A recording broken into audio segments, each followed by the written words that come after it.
उन्हाळा सुरू झाला की जेवण कमी आणि पाणी जास्त पितो. त्यामुळे घरातील अशा चपात्या शिल्लक राहिल्या होत्या.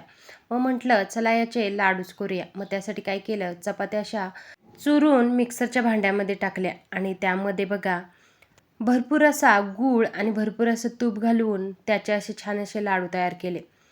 तसं तर शिळ्या चपातीचं काय करायचं हा प्रश्न सगळ्यांनाच पडत असेल, पण अशा प्रकारे जर तुम्ही लाडू तयार केले तर सर्वजण अगदी आवडीने खातात. त्यासाठी मिक्सरमध्ये अशी चपाती चुरून घेतल्यानंतर त्यामध्ये गूळ घालून त्यामध्ये थोडीशी बडीशेप टाकली आणि 2 चमचे एवढे तूप घातले.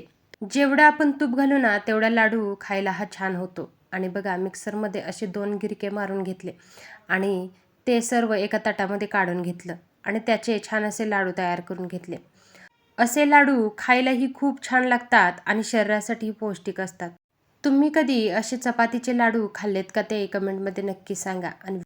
आणि असे चपातीचे लाडू तुम्ही हे एकदा नक्की ट्राय करा आणि जाता जाता चॅनलला तेवढं सबस्क्राईब करा आणि व्हिडिओला लाईक करायला तर अजिबात विसरू नका.